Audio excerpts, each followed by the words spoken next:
Good day and welcome to the Public Company CEO Experience featuring three-time CEO Evan Gappelberg, a comprehensive program designed to educate and inform the investment community around AI-powered 3D modeling and the vast potential this technology holds going forward. Additionally, we will also provide updates and progress reports on recent news and developments at nexttech3d.ai, which trades on the CSE under the ticker NTAR, OTCQX, symbol NEXCF, and Frankfurt, symbol EP2, as well as ARway, which also trades on the CSE under the ticker ARWY, over-the-counter symbol ARWYF, and Frankfurt E65, and Toggle3D.ai, which trades on the CSE under the ticker TGGL and OTCQB, symbol TGGLF. I'm your host, Todd Santarelli, and I'm very pleased to welcome you to our 5th episode, where Evan will share some of his thoughts, beliefs, and methodologies around decision-making, maintaining a positive mental attitude, managing stress and anxiety, as well as the law of attraction, conscious hypnosis, and much more. Evan Gappelberg is an accomplished entrepreneur with extensive experience in creating, funding, and running pioneering startups. He has global business experience, both as a hands-on CEO and as a public company CEO. He currently serves as the CEO of NextTech3D, ARway, and Toggle3D. Evan attained his capital market expertise in the 1990s while working on Wall Street, funding IPOs. Notably, he was instrumental in funding Take-Two Interactive, which has a market cap of approximately $20 billion US today and trades on the NASDAQ under the ticker TTWO. He started as an entrepreneur while on Wall Street, where he was co-founder and CEO of EG Products, which he self-funded. While CEO, he went to China to set up manufacturing for the first LED light-up toy, which he patented, imported, and distributed globally. He secured licensing deals from Disney, Universal Studios, and others while building a retail national sales channel. He was also co-founder and CEO of an app development company, which created and published over 200 successful apps in both iTunes and Google Play stores. Evan's favorite quote is by Napoleon Hill: "Whatever you can conceive and whatever you can believe, you can achieve." Joining me now is Evan Gappelberg. Evan, here we are on episode 5. It seems like just yesterday we were starting out and kicking off this series. Yeah, it's been a minute. We've covered a lot of ground and still a lot more to go.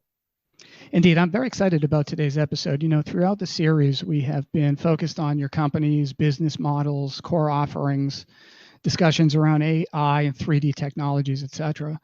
And today we step outside that box in an effort to create some content that is both educational and informational, not only to investors, but also CEOs, entrepreneurs, students, frankly, anyone that is sort of grinding away and making best efforts towards personal improvement and that work-life balance that we all strive for.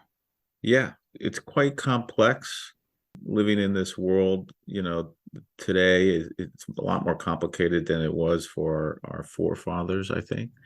And one of the things, Todd, that is, I think, underappreciated is the mental, let's call it, challenges that people face at all different strata in life, but especially as you start to get into complex business situations like CEO of a public company. It's quite complicated, and you have to have the right mindset to be able to be successful in it. And people use the word positive mental attitude a lot, but I'm not sure everybody understands what that means. So I was gonna talk a little bit about that, and then talk about this idea of creating your own reality, and that we all really have choices in our lives about whether we want to have good days or bad days, no matter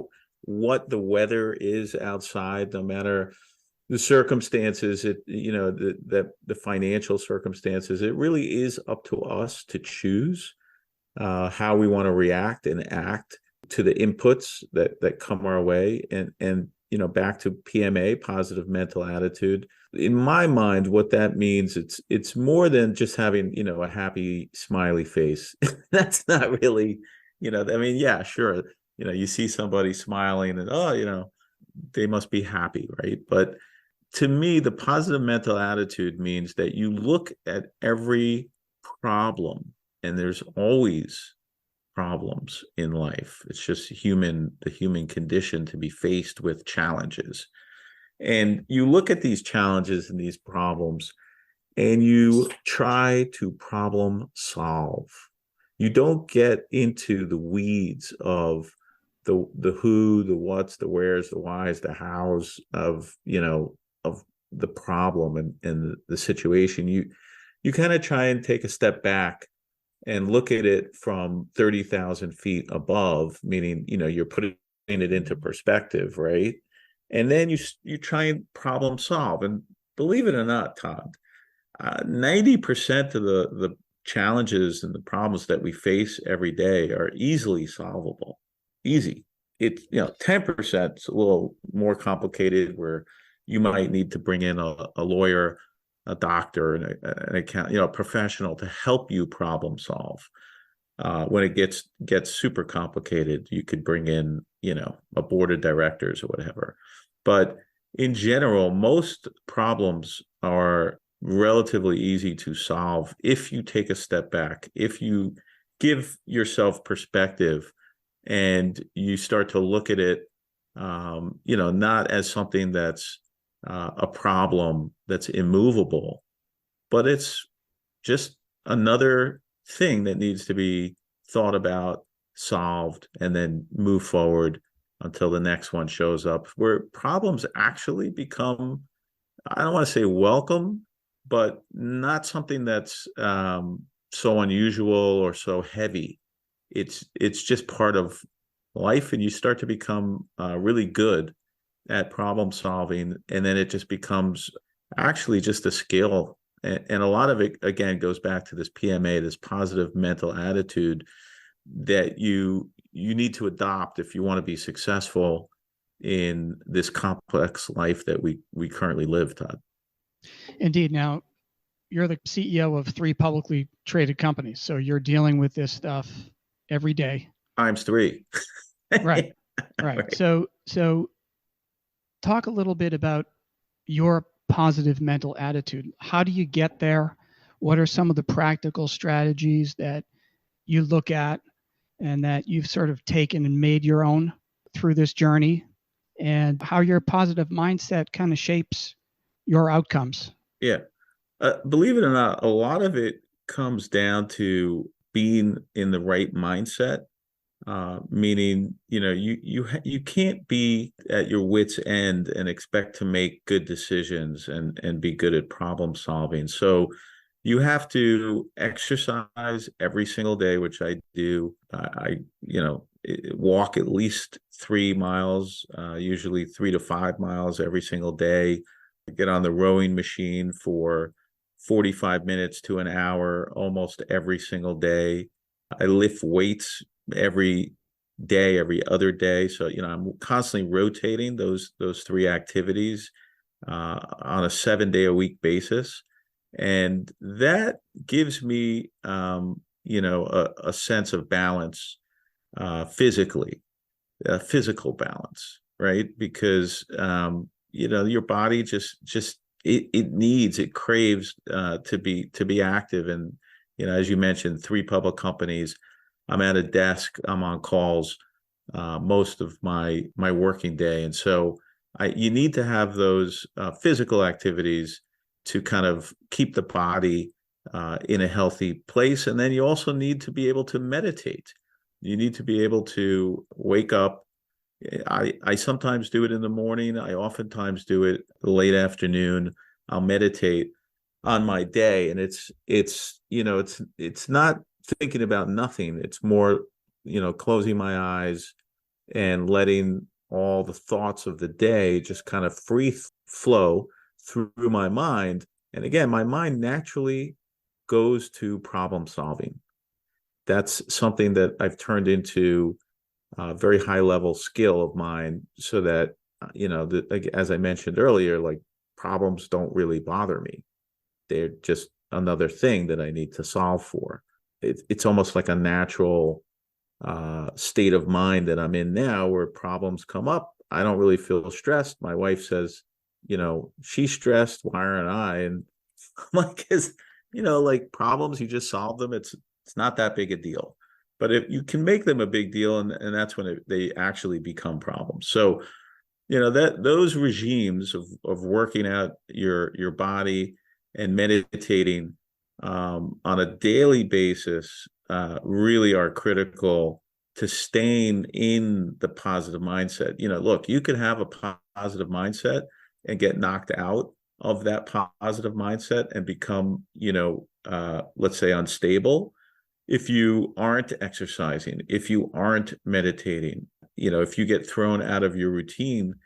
I've noticed, I mean, that's happened to me on occasion, and it really disrupts my flow and my equilibrium. So it's critical. But I want to also take a step back, Todd, and talk a little bit about reading, and why that's so important as well. Is that there's our minds are constantly being given inputs, and that's social media, the TV news cycle. I mean, it's endless, between the politics and all the nonsense that's going on in this world. We're constantly being fed inputs, and so we can either allow those things to be the dominant kind of inputs that our brains get, or we can read books and train our brain to think differently, and train our brains to really be in a calm and really in the flow. And that's really, I think, very, very important to being successful, is reading self-help books. And I would say, and I'm not talking about storybooks, let's be clear here. I'm talking about self-help books. And there's a few real key books, just a few. Like, you will only actually need maybe 2 or 3.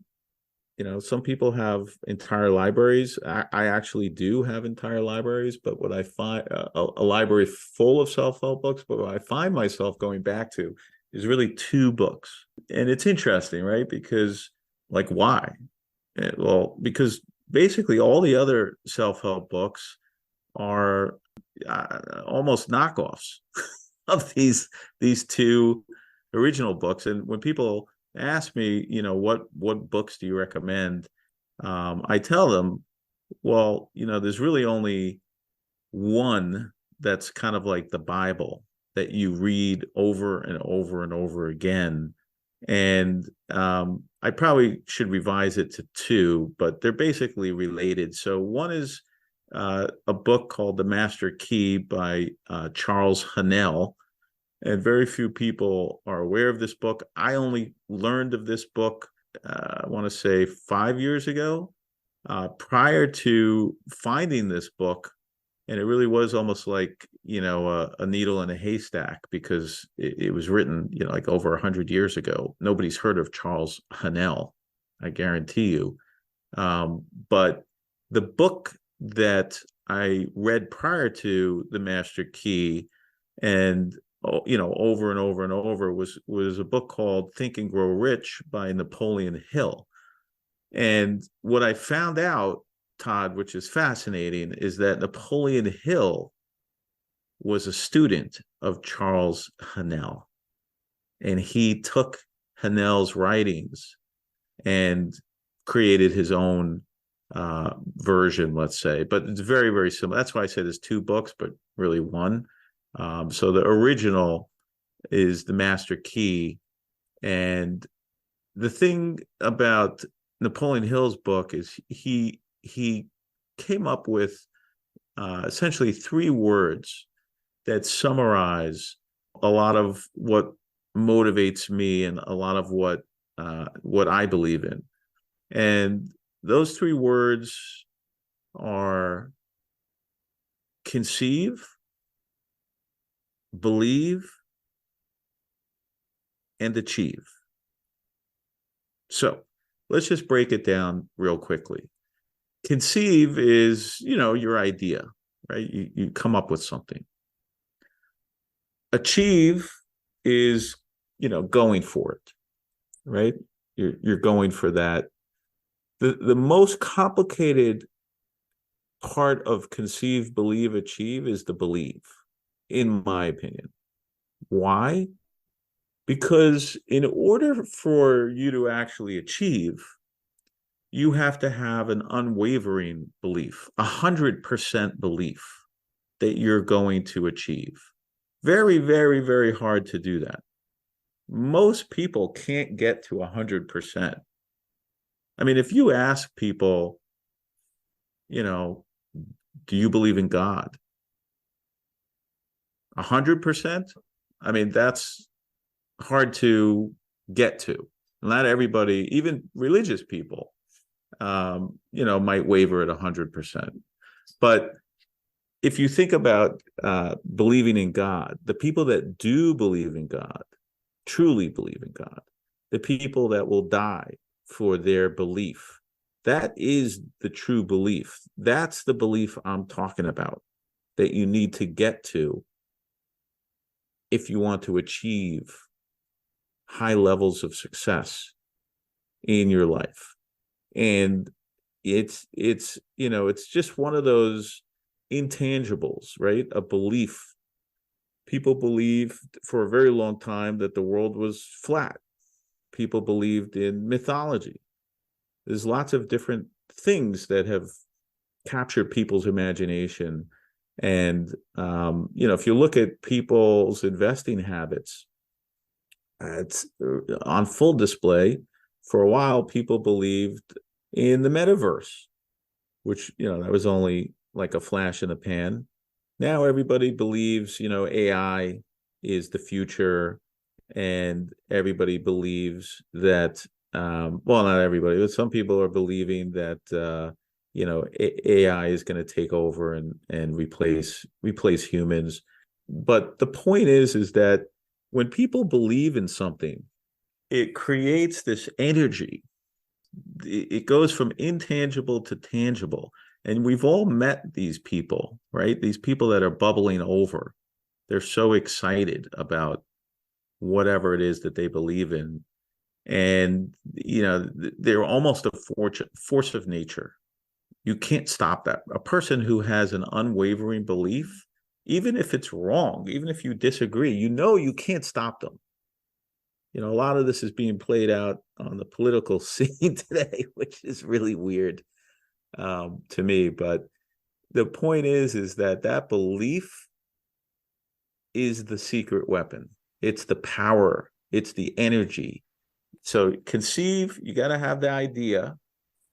Achieve, yeah, you got to set out your plan to achieve your goal, and it's got to be written. I mean, there's a lot of pieces to this puzzle. But the belief, it's like that's the engine. That's your 12-cylinder twin turbo engine that propels you even when faced with adversity, Todd. Even when the odds are stacked against you, maybe, it looks like, things aren't going to work out. But because you have this unwavering belief, you keep going. And somehow, some way, you break out, you break through, you go to that next level. And that is the magic of Napoleon Hill's books and Charles Hennell's, original writings, that you can manifest your own destiny. And they basically give you the master key. They give you the blueprints. Like, you still have to do the work, and you still have to, continuously reinforce these beliefs and reinforce your ideas and reinforce your goal setting. It's not one and done. This is work, but it's extremely gratifying because you're on your own path, right? The Conceive is your own idea. So you're not, doing this for anybody but yourself. And that's, highly motivational for me to be able to come up with something, some kind of idea. In this case, it's, 3 public companies that I'm CEO of, founder of one. And I believe 100% that all 3 of these companies are going to be hugely successful. I believe that all 3 of these companies are billion-dollar public companies. I believe that the challenges that we're facing as a startup are nothing more than the typical challenges that many startups face. These are not insurmountable challenges. I believe that our technology is right place, right time. I have so many beliefs in what I'm doing that I'm unwavering. I'm not, our stocks are down. I mean, it's an interesting conversation because our stocks are actually getting killed past a couple of weeks and months. And so you would think that I might waver. I might feel the pressure. And sometimes, I'm asked by investors and even my wife, like, aren't you feeling, the pressure? And my answer is not really. I mean, I'm not happy. I'm not delusional, right? Like, so I'm not happy when the valuations go down. No. But at the same time, my belief hasn't changed. It hasn't moved, not even a centimeter, not even a millimeter. And I believe that it's going to become my belief in these businesses is that they're going to become quite successful, and that the doubters, the naysayers, are going to be proven wrong. And that's very powerful to me, Todd. That allows me to deal with the ups and downs. So, let's flip the switch and say, okay, like let's assume these companies are worth $1 billion each. Well, if I already believe that to be true, which I do, when it happens, am I swinging from the chandeliers? Am I running around like a maniac saying, yeah, I won the lotto? No, I'm not. Because my belief is that this is inevitable. So when it actually happens, it's a feel-good moment for sure. It's vindication, but it's not unexpected either. And so that is, so at the 2 extremes where, things seem bleak or dark or the challenges seem insurmountable, I'm not crumbling under that pressure. And at the same time, when they go the other way and things are, we're rolling in the dough, it doesn't make me lose my mind and do stupid things either. So I end up staying in the flow and kind of that middle where there's always ups and downs, and in life, you could look at it the same way, Todd, whether it's business or relationships, there's ups and downs. If your focus is on problem solving and you believe in what you're doing, I think that you have a massive, massive leg up on 99.9% of people out there. So let's talk a bit more about building that belief and some of the strategies and techniques that you're using or that you have used. What can you tell us about the law of attraction and how aligning our thoughts, beliefs, and intentions with our desires can manifest positive outcomes? Yeah. So the law of attraction is very interesting. I utilize it on a regular basis, and it's quite magical. I would just sum it up by saying what you think about comes about. What you think about comes about. So if you're thinking about negative, you're ultimately pulling negative people, negative ideas towards you. Back to PMA, if you have your positive mental attitude, you're bringing positive people, positive ideas towards you, right? I mean, it goes back to the glass half empty, glass half full. It's the same glass. It's the same amount of liquid in it. Some people are going to look at it and say it's half empty. Someone drank half of that glass. Who drank half? Some people are going to look at it and say, wow, I'm so happy. There's a half glass of water. I'm so thirsty. This is delicious. This is amazing. So it's this, so when it comes to the law of attraction, you always want to be thinking about your goal, the achieve, back to that. So if you believe in what you're doing and you're thinking about your goal, your end game, and you're imagining what that looks like, you're imagining what your life is like, what kind of car you drive, what kind of house you live in, what state you're going to be living. You might move when things change.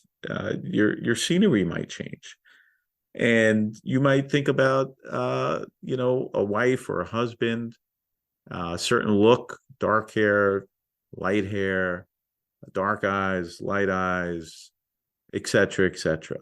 As you start to come up with these ideas in your mind, these thoughts, the world, actually, the universe, plays a role in delivering what it is you're looking for. And like magic, things start to show up. And I could come up with lots and lots of examples, but the best example to test yourself, I'm gonna ask the listeners to just do this simple thing, and you'll kind of understand a little bit about how this works. So I want you to imagine that you're going to buy a new car. Whatever car you have, it doesn't matter. You're going to buy a new one. And let's just assume your new car is going to be, I'm just going to throw out a Bronco truck in black. And, you start actually going on. I need you to do this. You need to go online, and it doesn't have to be the Bronco truck. You could pick whatever car you want. It'll work no matter what. So you start going online and you start doing some research, and you start manifesting this new car, this new vehicle. And what you're going to all of a sudden see is those vehicles populate on the road. All of a sudden, the car that you're shopping for is everywhere. You'll see it on the road. Before, you didn't see it. You never saw that car before, and all of a sudden it's there. So, I mean, if you think about that, and I've seen that this has happened many times. And again, I'm using a car as an example, but you could use it for, really anything in your life. Is that if you start to manifest, you start to think about something, you realize that there's a lot of abundance in this world, and pretty much anything that you want, you can attract through the law of attraction. You just need to focus on it. Again, positive thoughts, and like magic, it will appear. It sounds too simple. And maybe that's why a lot of people, or most people, don't use it.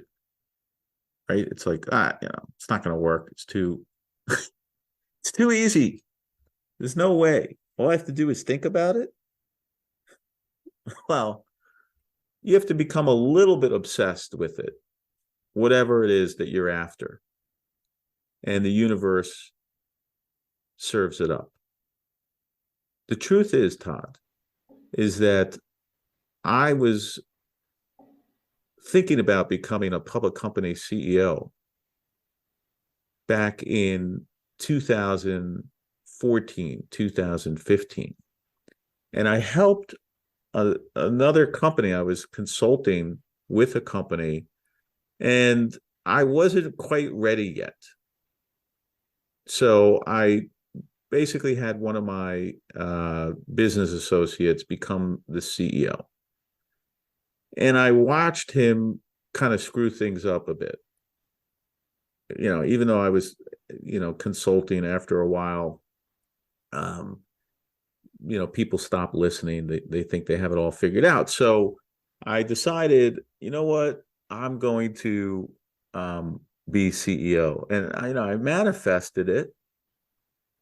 And it wasn't quite instant. It took a year or two. And then all of a sudden, the opportunity shows up. I was fully mentally prepared to seize the moment because I already had it mapped out in my mind. And here I am, 5 years later, CEO of 3 public companies. And that's how life works. If you prepare, if you're in a positive mindset, if you believe, you can achieve anything, Todd. I also wanted to ask you about hypnosis, specifically using conscious hypnosis to overcome limiting beliefs and managing stress and anxiety and the challenges that one faces in both the business world and the personal life.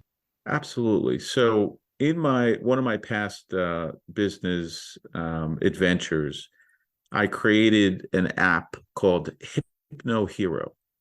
It was a self-hypnosis app. And I contracted with some of the top hypnotherapists around the globe. And, I got their scripts.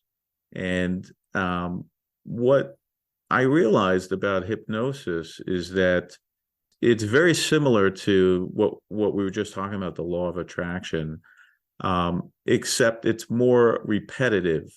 So the way the mind works is, you have the conscious and the subconscious mind, right? We're conscious now having this conversation, but when you go into the meditative state or hypnotic state, you're in your subconscious mind. And in the subconscious mind, you could plant seeds, ideas, and the subconscious is like, this machine that just kind of absorbs whatever you plant there, positive or negative. And a lot of what we have, these bad habits are just, subconsciously operating. We don't even know, right, that they're there, and then it ends up causing problems for us. So we can reprogram our subconscious mind, which ends up turning our conscious life into a much, much better place, much happier place. And that's really what hypnosis is about, is that, a hypnotherapist basically puts you into this meditative hypnotic state. And all they do is essentially insert positive ideas and habits for you to adopt. And then when you wake up out of this meditative hypnotic state, those seeds have been planted, and you have to repeat this a number of times over a period of weeks, basically daily, over a period of a month or two. And then all of a sudden the new habits take hold, right? So it requires a little bit of work, but it's not hard. It just, if you want to, let's say, lose 10 pounds, let's use that because that was a very popular hypnosis. So if you tell your mind, you put yourself into that meditative state. Just think of the meditative state as right between being awake and being asleep. You're not asleep, but you're not awake. It's kind of like in the morning when you're just getting up. Oftentimes, you're exiting deep sleep, and you're kind of in that intermediate area. So that's kind of the hypnotic / meditative state. So when you're in that state, and you can get there through listening to hypnotic music, you can get there by listening to hypnosis audios. I mean, there's lots of ways to get there. It doesn't take long. I'm able to get myself there probably within a minute. Just relatively easy for me to just put myself into that state of mind.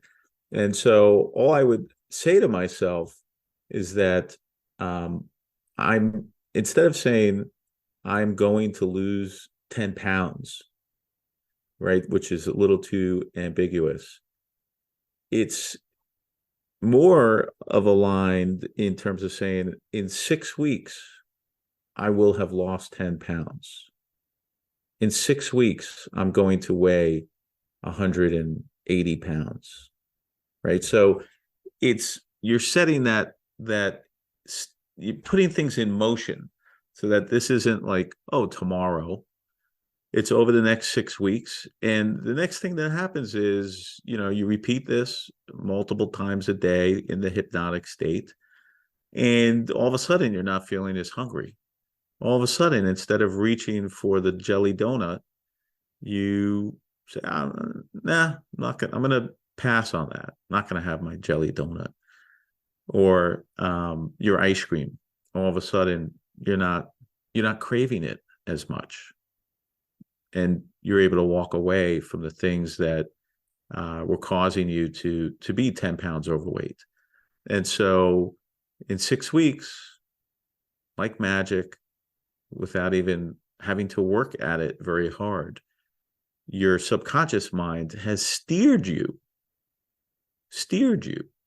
towards losing the 10 pounds and achieving the weight goal that you set in motion by hypnotizing yourself, by repeating on a daily basis for a period of weeks, I'm going to weigh 180 pounds. I'm going to lose 10 pounds in 6 weeks. I see myself as 180 pounds. And, the mind has a way of delivering whatever it is you ask for. I mean, if you think about all the amazing things that exist in this world, this show that this podcast is made possible because of all this technology that's been built by other human beings that had some kind of a dream, that were hypnotized into creating what we take for granted today, whether it's the house we live in, the car we drive, the buildings, the airplanes, the rocket ships. All of that was created by somebody with a dream. And I'm using the word loosely. They hypnotized people, but they planted the seed in people's minds. They gave people a vision that, hey, we're going to, send a rocket ship to the moon. Might sound crazy, but we're going to do that. And we're going to do it in the next 2 years. Well, that happened, and you just have to think about that for just a minute and realize that what I'm saying isn't crazy. Losing a little bit of weight, it's not that hard compared to putting somebody on the moon. And that kind of should get people thinking like, well, true. What is hard in my life? Well, things I don't believe in that I'm trying to achieve. That's hard. So, it all goes back to the 3 words, Todd. Conceive, believe, achieve, positive mental attitude, putting yourself in a hypnotic, positive state of mind where you're essentially impregnating your mind with positive goals, positive thoughts and ideas, reinforcing it on a daily basis, working your body out, working your mind out. All of these things combined is what makes for a happy, successful, satisfying, unstressed, low stress life that I think we all would appreciate. Well, this has been certainly very enlightening. Evan, it's been a pleasure speaking with you again, and I certainly look forward to catching up with you on episode 6. Thanks, Todd. Don't miss our next episode, The Public Company CEO Experience, featuring 3-time CEO Evan Gappelberg, is available on our website, as well as your favorite podcast platform. And follow us on social for alerts and updates as new episodes go live. Thank you for joining us today. We look forward to welcoming you back on our next episode.